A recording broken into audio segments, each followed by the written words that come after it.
Mike Tyson is 58 years old now. He's lived more lives than most people could imagine. Champion, convict, comeback fighter, actor, podcaster. But when Mike talks about the moment that changed everything, the moment that broke him and made him someone else entirely, he doesn't talk about losing to Buster Douglas or biting Evander Holyfield's ear. He talks about March 26, 1992, the day he walked into the Indiana Youth Center to begin serving a 6-year prison sentence for rape. Mike was 25 years old. He was in his absolute physical prime, the years when a heavyweight champion should dominate, and instead of fighting in the ring, Mike spent 3 years behind bars. When he walked out on March 25, 1995, he was 28 years old. His prime was gone. His body had changed. His mind had changed. And the fighter the world once knew was gone forever. Prison didn't rehabilitate me, Mike has said in interviews. It broke me. I went in one person and came out someone else. Those 3 years destroyed the best years of my life, and I never got them back. Today, Mike reflects on those years with a mixture of anger, regret, and acceptance. He maintains his innocence.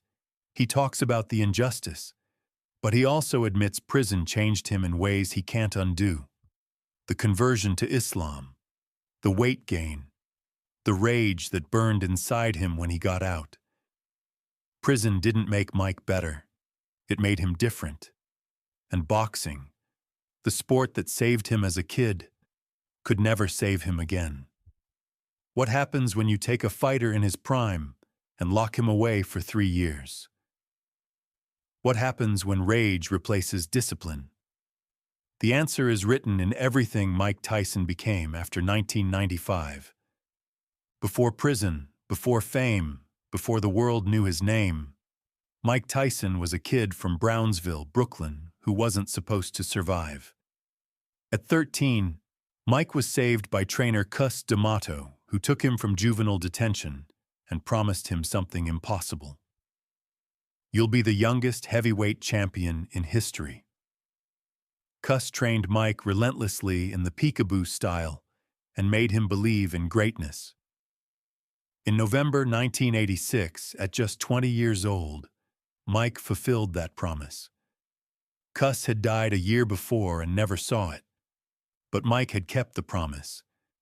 And by 1990, Mike had conquered the heavyweight division. He'd destroyed Michael Spinks in 91 seconds in 1988 and unified all 3 major titles. But then came February 11th, 1990.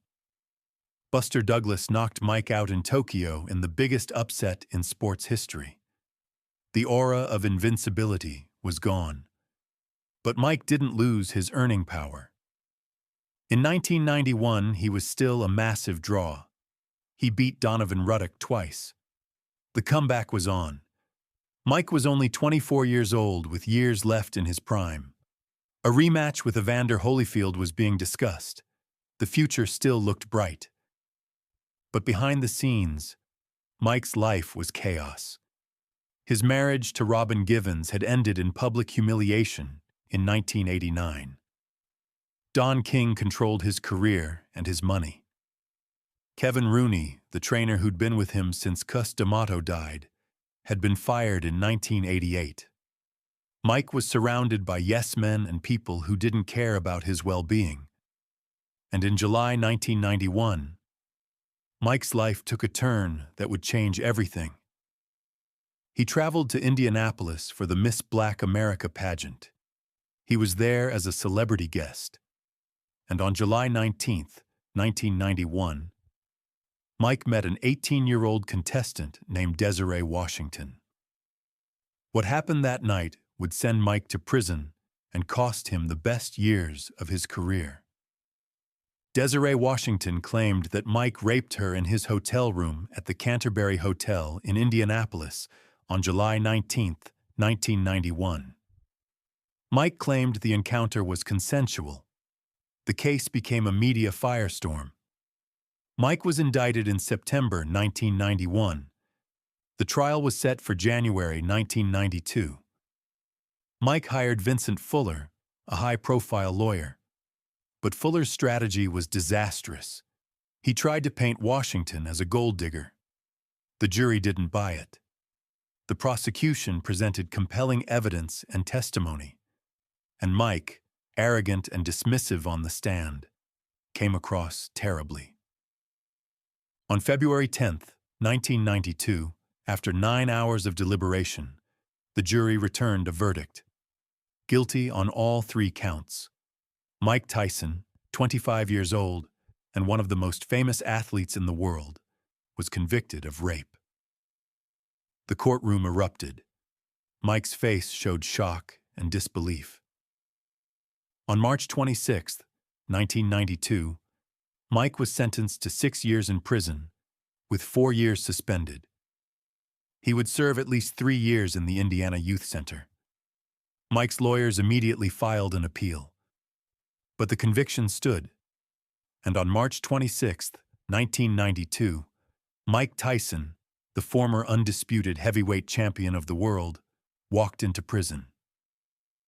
He was 25 years old.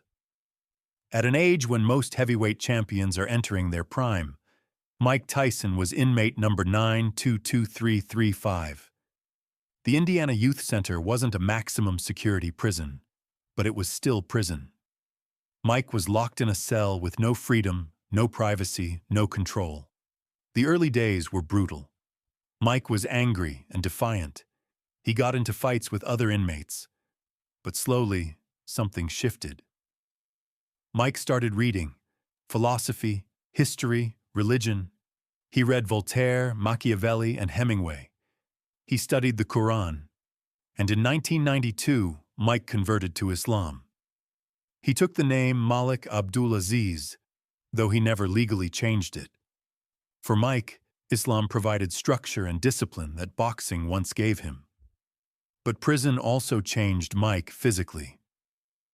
Without rigorous training camps and strict diet, Mike's body changed. He bulked up, lifting weights obsessively. By the time he left prison in 1995, Mike weighed over 220 pounds, significantly heavier than his fighting weight. The extra muscle made him look intimidating, but slower.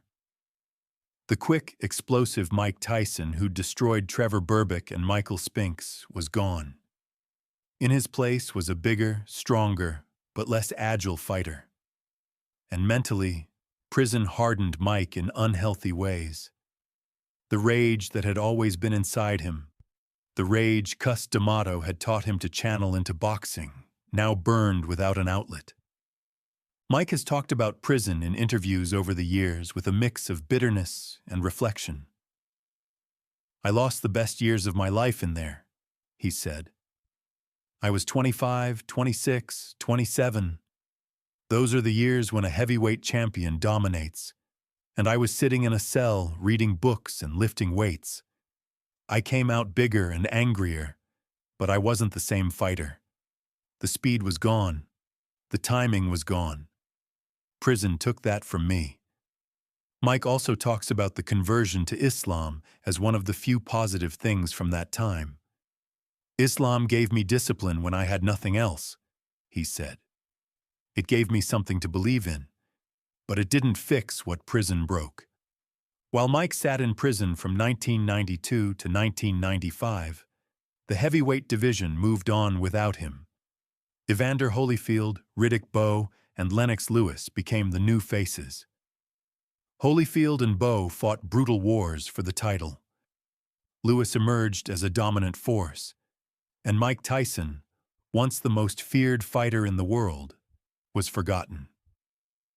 The sport didn't wait for him. By the time Mike was released in 1995, the boxing landscape had completely changed. Mike wasn't the young, hungry destroyer anymore. He was 28 years old, coming off 3 years in prison, and the world had moved on. But Mike's team, led by Don King, immediately started planning his return. They knew Mike's name still sold. The question was, would he still be the same fighter? On March 25, 1995, Mike Tyson walked out of the Indiana Youth Center a free man. He was 28 years old. He'd served 3 years. The comeback was set for August 19, 1995, against Peter McNeeley at the MGM Grand in Las Vegas. Mike would make millions. The hype would be massive. But the fighter who walked out of prison wasn't the same man who walked in. On August 19, 1995, Mike Tyson returned to the ring for the first time in over 4 years. His opponent was Peter McNeeley, a journeyman fighter brought in as a sacrificial lamb. The fight lasted 89 seconds. Mike knocked McNeeley down twice before McNeeley's manager, Vinny Vecchione, jumped into the ring and caused a disqualification. The fight was chaos. The ending was controversial, but Mike was back. The problem? He didn't look like the old Mike. He was heavier, slower. His timing was off. He was aggressive, but it was wild aggression, not the controlled violence of his prime. Mike won his next 2 fights against Bully Scott and Frank Bruno by knockout. But then came November 9, 1996, Evander Holyfield. Holyfield outboxed Mike and stopped him in the 11th round. It was a shocking defeat. Mike looked slow, predictable, and frustrated. The fighter who came out of prison wasn't the same one who went in. The speed was gone. The reflexes were dulled, and the rage inside him was building with no outlet. 6 months later, Mike would get his rematch with Holyfield, and that rage would explode in the most infamous moment of his career. June 28, 1997. The MGM Grand in Las Vegas. Mike Tyson versus Evander Holyfield rematch.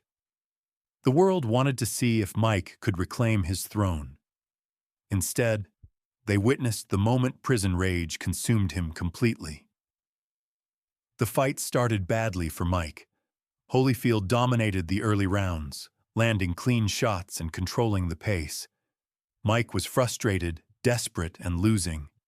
And then, in the 3rd round, it happened. Mike bit Holyfield's ear. The crowd gasped. Referee Mills Lane deducted 2 points, but let the fight continue. And then Mike bit Holyfield's ear again. This time, Lane disqualified Mike immediately. The fight was over. Mike's boxing license was revoked, and Mike Tyson, the fighter who'd once been perfect for 91 seconds against Spinks, became a cautionary tale forever. Prison hadn't rehabilitated him. It had broken him. And the rage that burned inside him after those 3 years behind bars came out in the worst way possible. Mike fought sporadically after that. He beat some opponents. He lost to Lennox Lewis in 2002 and quit on his stool against Kevin McBride in 2005. But he was never the same fighter who went to prison in 1992. The ear bite became his defining moment. Not the youngest champion. Not the 91-second destruction of Spinks. But the moment he bit a man's ear twice and showed the world just how broken prison had made him. Mike Tyson is 58 years old now. He's been retired from boxing for nearly 20 years. He's sober. He's focused on his family. He does a podcast where he talks openly about his life, his mistakes, and his regrets. And when the topic of prison comes up, Mike is brutally honest. "Prison destroyed me," he said. "I went in at 25, in my prime, and came out at 28 with the best years of my career gone. I came out bigger, angrier, and broken. I never recovered from those 3 years. Physically, mentally, I was never the same fighter." Mike also reflects on the conviction itself. He's maintained his innocence for over 30 years. "I didn't rape Desiree Washington," he's said in interviews, "but I was convicted. I served my time. And whether people believe me or not, Those 3 years changed my life forever. Mike talks about the conversion to Islam as one of the few positive things from prison. Islam gave me structure when I had nothing, he said. It taught me discipline, patience, and faith. I don't practice as much now as I did then, but it's still part of who I am. But Mike also admits prison hardened him in unhealthy ways. I came out with so much rage, he said. I didn't know how to deal with it. I didn't have Cus. I didn't have Rooney. I just had anger. And that anger came out in the ring and outside of it. Prison didn't rehabilitate me. It broke me. And I spent the next 20 years trying to put myself back together. Today, Mike honors the memory of Cus D'Amato and reflects on what might have been if he'd stayed out of trouble. Cus saved me once, Mike has said. He took me off the streets and made me a champion. But after he died, I had no one to save me from myself. If Cus had been alive, maybe I don't go to Indianapolis in 1991. Maybe I don't end up in prison. Maybe I have the career I was supposed to have. But that's not what happened. I made mistakes. I paid for them. And I have to live with that.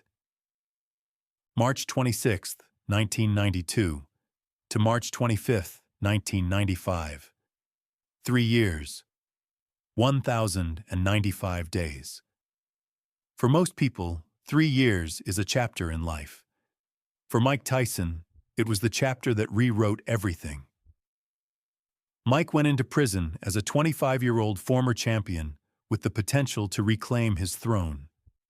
He came out as a 28-year-old with his prime years gone, his body changed, and his mind broken. Those 3 years didn't just cost Mike his career. They cost him his identity. The Mike Tyson who destroyed Trevor Berbick at 20 and Michael Spinks at 21 was gone.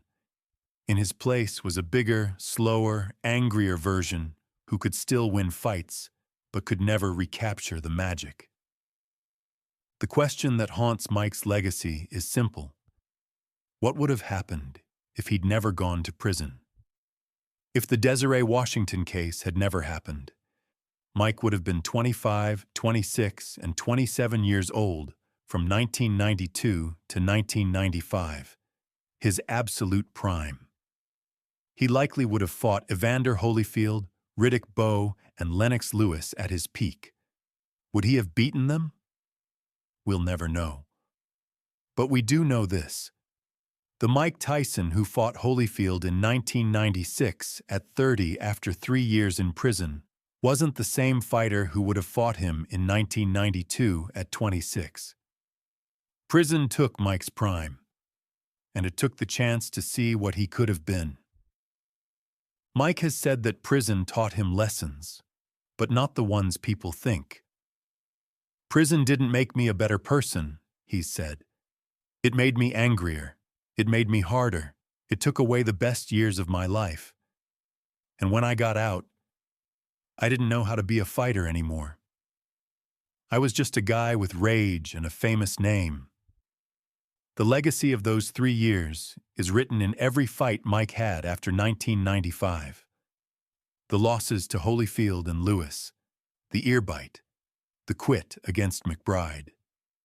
All of it traces back to March 26, 1992, when Mike walked into prison and lost more than just his freedom. He lost himself, and he never fully found his way back. Here's the final question. If Mike Tyson had never gone to prison, how different would his legacy be? The answer is we'll never know. But we do know that 3 years behind bars broke the fighter the world once feared. And that's a tragedy no comeback could ever fix.